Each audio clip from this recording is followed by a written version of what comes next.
Hi Libra, welcome to your February 2024 Astro Tarot with me, Raphael from Reydiant Reality. It's an absolute pleasure to have you. Thank you so much for being here. Thank you so much for joining me. Quick note, these readings are for your sun, moon and ascendant sign, but if you're only going to watch one, remember to watch for your rising or your sun sign, as it, your rising or your ascendant sign, as it's also known. I'm using whole sign tropical Western astrology for those of you that would like to know, and remember to use your own discernment. These are general readings. Now, with that said, I would like to bless my decks of cards with all forms of love, light, peace, prosperity and abundance. And I pray that the messages that come through are ultimately clear and concise and they help you on your path to your highest vibrational good. So, as the title may indicate, or may not, give or take, this month Pluto is the star of the show. Now, even though it was on the 21st of January, yes, this is for February, but we have to premise 21st of January, Pluto moved back into the sign of Aquarius. This is a big deal because it's a huge transit, right? Now, the reason being, think back to March of 2023. We had Pluto move into the sign of Aquarius for about 6 to 8 weeks, right? And then it came back into Capricorn. It's been there for a while now at the, was there up until the 21st. But it's going to stay now in Aquarius right the way through to September 8th of 2024. It's going to dip back into Capricorn and coming back into your 4th house. And then on the November the 20th, it will go back into the sign of Aquarius literally for the next 20 years. That's why this is such a big deal. Pluto is power, control. Pluto is big money. It is, secrets. It's hidden things coming to light. It's powerful energy of transformation as well. This is a pretty big deal for all of us, and it's happening for you in your 5th house of pleasure, joy, romance, sex, sensuality. It's also speculative endeavors, children, if you have them, your own creative projects and ideas. And actually, the 5th house is a very lucky space. And so Pluto, being a magnetic energy, the ability to draw things to you, this can draw lovers to you, can bring clandestine affairs as well in this sort of space, but it can also bring opportunities to make more money or wealth to you as well. If you've been with me long enough, you will have heard me say this for a few times. Pluto is not adverse to giving wealth. It just cares what you actually want it for. You won't get away with telling fibs to Pluto, right? Pluto is like the parent, the grandparent, the uncle, the aunt that always sees through your bullshit, right? Straight up. Now, that being said, the first transit that I want to look at for you, and a lot of this is happening in your 5th house this month. Why? Because as Pluto is now at 0 degrees of Aquarius, it's going to sit there for a while. It's coming into a conjunction with Mercury, Mars and Venus. This didn't happen the last time Pluto was in Aquarius. So now we're going to start to really understand what this is going to look like for us on that day-to-day level. And as if that wasn't enough, we're going to see all of these planets now come into a brand new cycle of their Plutonian connection. So on the 5th of the month, Mercury, the ruler of your 12th house and the ruler of which is occupied by Virgo, and your 9th house, which is occupied by Gemini, comes into a conjunction at 0 degrees with Pluto. Pluto is tickling your fancy, right? Your deepest thoughts and desires around sex, around pleasure, around romance, around creativity are now coming to the fore. If you are a parent, this could be secrets around your children that come to light. That's very possible. It's also likely that they share something with you that maybe sees you, it maybe sees you doing what you can to sort of navigate that. So maybe your kid comes to you and says, look, you know what? I think I might be gay. I think I might, not want to study. I don't know, let's say your kid's been in gymnastics and has been pegged to have this amazing career, and they come to you and say, well, actually, you know what? I don't want to do this anymore, right? Like, it can show up in any and all kinds of ways. Now, for you, Mercury ruling your 12th house, your past, privacy, etc., your 9th house of foreign travel, distant lands, publishing. If you've ever thought about writing a book or anything like that, this might actually be a fantastic time to get started, right? Mercury rules your 12th house of the past and your self-undoing. Pluto rules your 2nd house. Because Pluto is the modern ruler of Scorpio, Scorpio for you is occupied by the second, or the 2nd house for you is occupied by Scorpio. So past financial opportunities or even conversations might come up for you at this time. And because it's all happening in the 5th house, this is a really good time to explore whatever financial endeavors you have percolating. This is a time because Pluto allows you to get deep, right? It allows you to really ask yourself, is this just a whole load of hype and spin, or is this actually going to be something?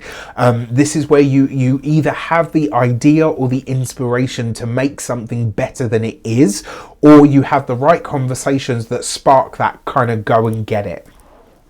I actually think this could be very good for you, and because Mercury is money, it's the flow of money, etc., you could very quickly come to realize how your ideas can be lucrative moving forward. Now for this, you've got the Page of Pentacles. This is a building, apprenticeship, creative kind of energy, but it's on a very practical level. This sees you really paying attention to what your skills are, and interestingly enough, Mercury has a skill element to it, right? It's what we're technically very good at. Then you've got the 6 of Pentacles. So there's a lot of talks around finances at this time, a lot of talks around what you want to put your money into, whether it's going to pay back, whether the skills or the things that you've already put, and this is the thing, right? When people see, sometimes I will hear people say oh, that's too expensive or whatever the case might be. And I always freak out about putting my prices up and stuff, because I always think I want to make sure I'm accessible. But then friends and good sort of mentors and people that I look up to will say, how much money have you spent on courses, on bettering and honing and refining your skills? And then I remember, okay, yeah, you know what? I can charge what I'm asking, because I know how much time, effort, energy, money, blood, sweat and fucking tears have gone into gaining these skills and really enhancing them.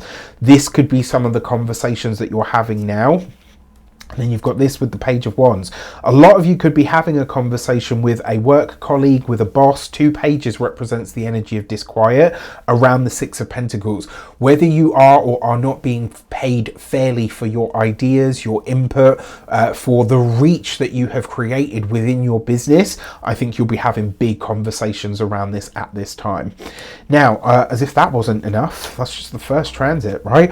On the 13th of the month, Mars, the planet of action, energy, passion, excitation, irritation, war, challenge, conflict, energy, passion, fucking let's have it. That's Mars, right? Is your personal willpower. It's your ability to push forward. Comes into a conjunction with Pluto.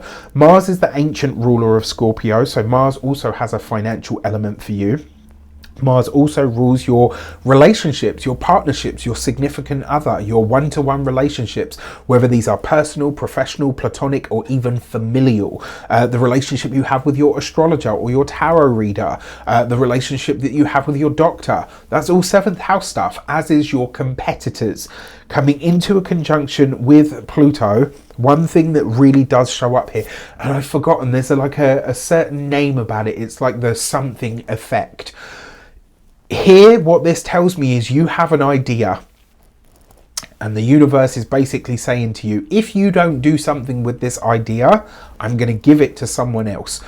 This is when you have a discovery of some sort that happens at opposite ends of the globe, and these people haven't communicated or anything like that, but it pops up simultaneously. There's a special name or phenomena or whatever it is it's called. That's because whatever that idea is, the collective needs. It's a necessity for the world in some way. Now, all this happening in your 5th house again, right?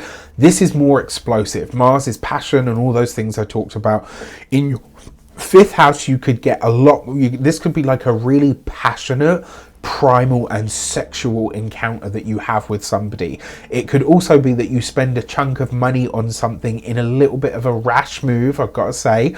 Be mindful of that, because it could also be that you maybe start getting really active at this time and start experimenting with your foods, maybe with like foods that give you the most energy or the most powerful support. This is a really good way to use this, because both of these energies technically rule your second house.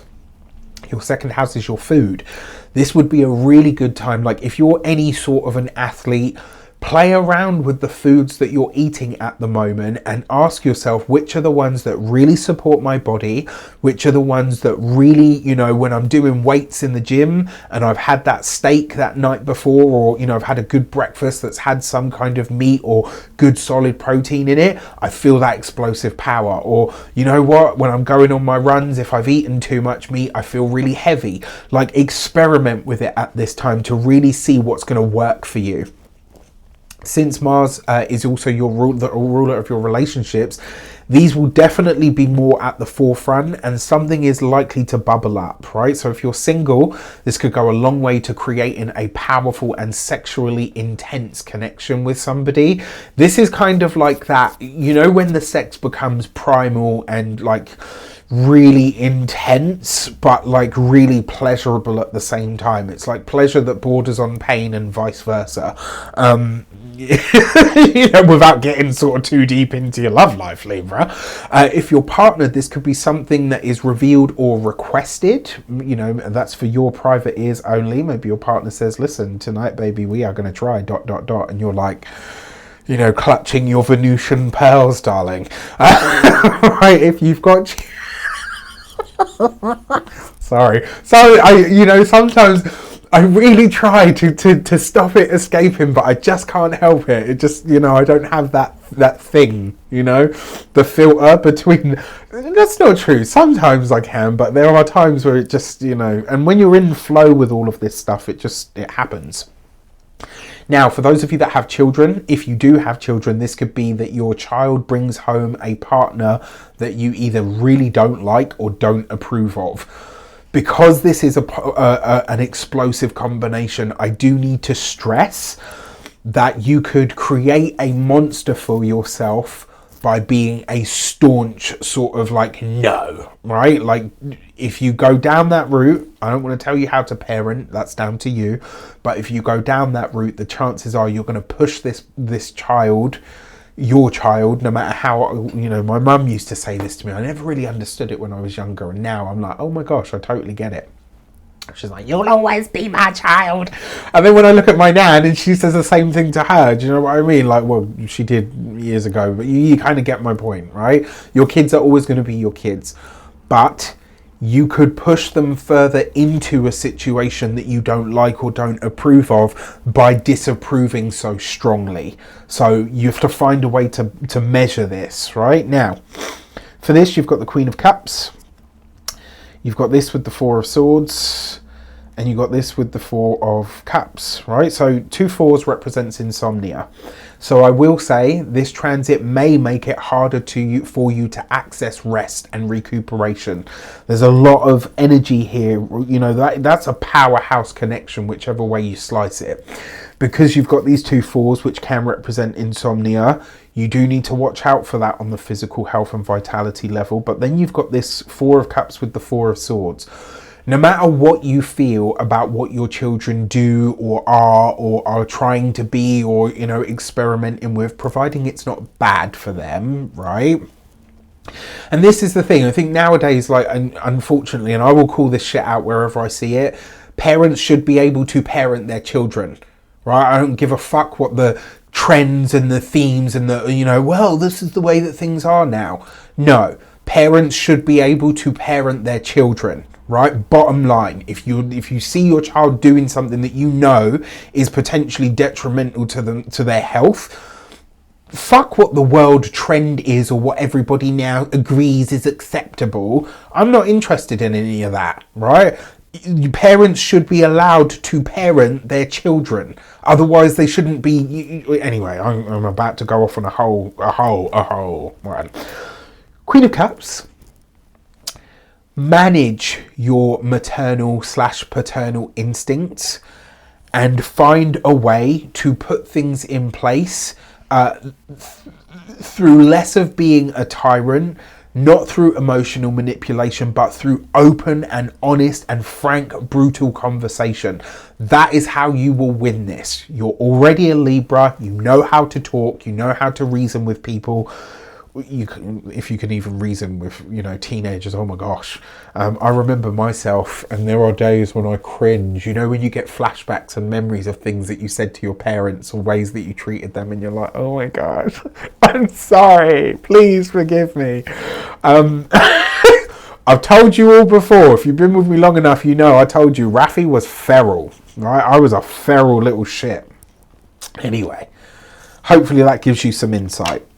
Manage this through open communication, and because it's Mars that's involved, Mars can handle that hard conversation, right? And it's in the 5th house. The Pluto is the power lies with your kid, so reason with them as you know, obviously at their level, but reason with them, be frank and brutal in the conversation so that they understand, okay, you know what, they're treating me the way that I want to be treated, which is like an adult. And actually, you know what, maybe I do want to be, you know, maybe I do want to be parented a little bit more. Okay, 3rd transit on the 22nd of the month, Mars and Venus, the celestial lovers. You know, you are Venus after all. Venus for you rules you, your body, your mind, your outlook, but it also rules your 8th house of other people's finances, money, resources, death, sex, the taboo, all of that. And you've got this 5th house stuff going on as well, right? So which means that even though it's the 5th house, there is a very financial element to this going on, because Venus is money and worth and all of that, in a conjunction to Mars in the 5th house, conjunct Pluto technically, even though it's like a 7-degree orb. Pluto is such a power player that it's likely to be felt. This is a new start in resources, and it's also a powerful moment of revelation that I think could be really nice for you on a financial front, even if it is a little bit intense, right? How you navigate all of this is really going to be what it, you know, what flavors it. And again, if you've got children, this could really come into that. Now you've got the 9 of Pentacles, realizing where your work could be smarter rather than harder, I think, at this time, with the 2 of Swords, okay, and the 6 of Swords. So this is you really discovering where you're ready to put something off the back burner, right? And it could also represent where you are actually ready to move away from challenge and conflict by really being open to whatever. Because remember, Venus, your ruler, wherever she goes, she brings harmony, healing, more diplomacy, more consideration, right? And Venus is you, and she's inserting you into this mix, which is going to bring back, not only it's going to balance out the power scales, it's going to really help you discover how you mitigate those circumstances that might arise for you. And then with the 9 of Pentacles and the 2 of Swords, you get a really solid insight here of just where maybe you do need to step back, but also where you probably need to lean in and more for yourself than anybody else. And then finally, on the 28th of the month, on the 28th of February, Mercury is going to come into a conjunction with Saturn.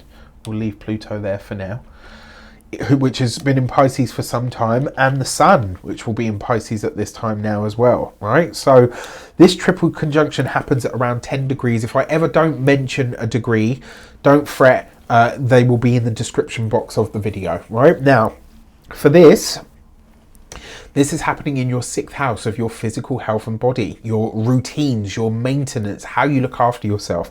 Saturn for you, Saturn rules Capricorn and Aquarius. So for you, it rules your 4th house of home, family, property, real estate, your 5th house of all the things I've already mentioned. The Sun for you represents the 11th house, which is occupied by Leo in your chart. This is 11th house of friendships, supporters. Mercury for you represents your 12th house and your 9th house, right? There's possibly a spiritual feel to this conjunction, and this allows you to explore the best opportunities, providing that solid plans are in place, along with knowledge and dedication, and maybe even some form of sacrifice, because the 6th house is that. And in your 6th house, you've got the sign of sacrifice as well, which is Pisces. As the 9th is also indicated, this could be a contract or that takes like a legal turn, but maybe in a way that's really good for you. One way that this could show up is, let's say you've been temping for a company for the longest time and you've been like, oh, I don't know. Maybe they come to you and say, look, we want to make you permanent. It's one of the ways this could show up, and it could actually be very nice for you. For this, you have the World card. This is an elevation, a promotion, stepping onto a new plate or a new era of some sort. So I'm totally here for that. I love this idea of either a promotion of some sort, or like I say, like if you've been like a temp worker of some sort, you could be made permanent. The World card backs this up. You got the 7 of Swords. Watch out for community ties at this moment. And when it comes to friendships as well, be mindful of those. You've got this with the Page of Swords, which is legal paperwork and or documents. I will say, if anything needs to be filed, or you're waiting on the paperwork, or someone tells you that they're waiting on the paperwork for anything, it doesn't have to just be work, for any of the stuff that I've mentioned, I would say don't move forward with anything until that paperwork materializes. All right. And then for your moons or your lunations on the 9th of February, we're going to have the annual Aquarius new moon, which for you is in that 5th house again of pleasure, joy, romance, luck. It's also speculative endeavors and investments. The 5th house is also very lucky, and it also represents your personal business if you have one. So a fresh start in this in some way. So your card for this moon is the Gate 29 and Perseverance. With all of the stuff that's coming up for you, that is the message, right? You got to make it, you've just got to keep going. But more importantly, the message behind this, you see the hummingbird, you see when they're like, they flit around, like they make it look so easy. But when you slow down the playback and you see just how hard those little wings are working, it's incredible. This is effectively going to show you where you are going to make something look easy. It's like you're going to be doing something with so much finesse that people just kind of look at you and go, well, you've clearly got it. But they don't know what it's taken behind closed doors to get to that point, right? Now for your full moon is on the 24th of February, and this is in the sign of Virgo, which for you is your 12th house. You've got this with the Gate 11. An idea that you have that you're working on behind closed doors, I see it too. I'm going to talk about this in just a moment. And this card basically says we don't know how far the ripple of our ideas go. This flower on the card is what we call here in the UK, we call it a dandelion clock. And the premise of it was you would blow on it, and however many blows it takes you to get rid of all the seeds is whatever time it is. It's like a kid's sort of fairy tale thing kind of, but what that represents to me, because it's the Gate 11 and ideas, it's like your ideas, you know, those little seeds, because they get carried so far, you don't know how far the ripples of your ideas can go. And this full moon is going to highlight to you 12th house, your past, your privacy, things from your past, old opportunities, old ideas, especially to do with your work and your career, because the moon for you rules your 10th house of career. There's something about this where it's like an old idea or opportunity now comes back into the fold, and you realize very quickly, this is how I make this possible. This is how I really am able to move forward. This is how I really am able to create some kind of future orientated blessing for myself with an idea that I have overlooked for the longest time. Now, because the 12th house also represents self-sabotage, you sabotaging this idea or keep saying, oh, it's not good enough, it's not this, it's not that, could be where you are self-sabotaging. Now, outside of all of that, my tarot, numerology, you know, energy work kind of astrology brain spots these little patterns. Look, you've got 29. 2 and 9 represents 11, right? They combine to make the number 11. So you've effectively got 11 here. Your lunations are going to be very powerful for you this month, my dear Librans.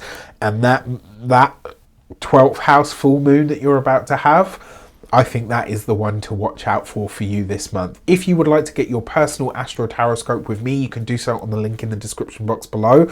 If you would like to take tarot, if you want to learn how to read tarot like me, if you want to get into all of this stuff, this is a really exciting time because enrollment for my tarot course, as I launch this video, there's still about 10 days for you to get on. Enrollment is 18th of January right through to the 31st of January, and then after that it will close.